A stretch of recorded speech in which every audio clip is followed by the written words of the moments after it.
ఒకసారి ఇక్కడ చూడొచ్చు మనం 22 నుంచి ఇటు టీజీ గవర్నమెంట్ ఏదైతుందో నిధులు విడుదల చేయక రైతు బంధు, రైతు భరోసా నిధులు విడుదల చేయేందుకు ప్రణాళికలు సిద్ధం చేస్తుంటుంటే దాని మీద కూడా ఇక్కడ ఒక వార్త చూడొచ్చు.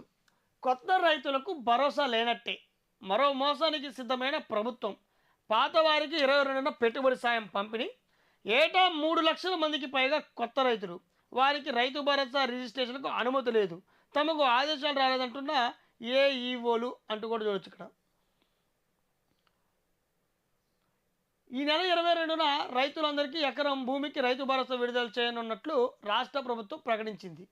కానీ గతంలో రైతు బంధు, రైతు భరోసా పథకాల కింద సాయం అందించే తేదీకి 15 రోజుల ముందు కొత్త రైతుల రిజిస్ట్రేషన్ ప్రక్రియను ప్రారంభించేవారు.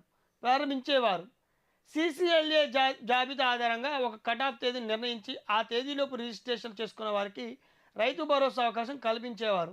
దీంతో భూములు అమ్ముకున్న పాత రైతులు పోగా ప్రతి సీజన్ దాదాపు 3 లక్షల మంది కొత్త రైతులు రైతు భరోసా పథకానికి పేరు రిజిస్టర్ చేసుకునేవారు. కానీ ఈసారి యాసంగి సీజన్లో రైతు భరోసా పంపిణీ ప్రభుత్వం ఇప్పటికే తేదీని ప్రకటించినప్పటికీ కొత్త రైతుల రిజిస్ట్రేషన్ను డిఏఓలు, ఏఈఓలు ఇంకా ఎలాంటి ఆదేశాలు జారీ చేయలేదు. దీంతో ఈసారి కొత్త రైతుల రిజిస్ట్రేషన్ ఉండకపోవచ్చని వ్యవసాయ అధికారులు చెప్తున్నారు. లక్షల మంది కొత్త రైతుల పంట సాయాన్ని కోల్పోయే అవకాశం ఉందంట.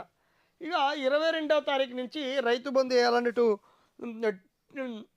విడతల వారీగా వేయాలంటూ కూడా ఇటు కాంగ్రెస్ ప్రభుత్వం అనేటువంటి ఇప్పుడు ప్రభుత్వం ఏదంటే నిర్ణయం తీసుకుంది. రైతులకు ఎన్ని రోజులుగా ఎదురుచూస్తున్న రైతు భరోసా పెట్టుబడి సాయం అమలు అవుతుంది అనుకుంటూ రైతులు అనుకుంటున్న సందర్భంలో ఇక్కడ ఇటు నుంచి ఒక చూడదు. ఎందుకంటే కొత్త గవర్నమెంట్లో ఎప్పుడైనా పాత గవర్నమెంట్ ఉన్నప్పుడు ఏం చేసేదంటే కొత్తగా రైతుల్ని యాడ్ చేసేదంట. అంటే ఇప్పుడు మేము పలానా డేట్కి మీకు రైతు భరోసా నిధులు పడితే లేదా రైతు బీమా పడాలంటే మీకు సర్టెన్ టైం ఇస్తాం. గత 10 రోజులు టైం ఇస్తాం, లేదా 15 రోజులు టైం ఇస్తాం. ఈలోపు ఫార్మర్ రిజిస్ట్రేషన్ చేసుకోండి. మీరు వచ్చి అంటే మీరు రైతుగా మీరు రిజిస్ట్రేషన్ చేసుకోండి. పాతగా ఎవరైనా భూములు అమ్మితే వాళ్ళ పేరు నుంచి కొన్నోళ్ళు మీరు రైతుగా ధృవీకరించుకోండి అంటూ కూడా కొద్దిగా ఒక సర్టికల్ టైం ఇచ్చేదంట. ఆ టైం ఇప్పుడు ప్రభుత్వం ఇవ్వట్లేదంట. ఆ టైం ఇవ్వకపోవడం వల్ల ఏం జరుగుతుందంటే కొత్తగా ఎవరైనా భూములు కొన్న రైతులు నష్టపోయే అవకాశం ఉందంట.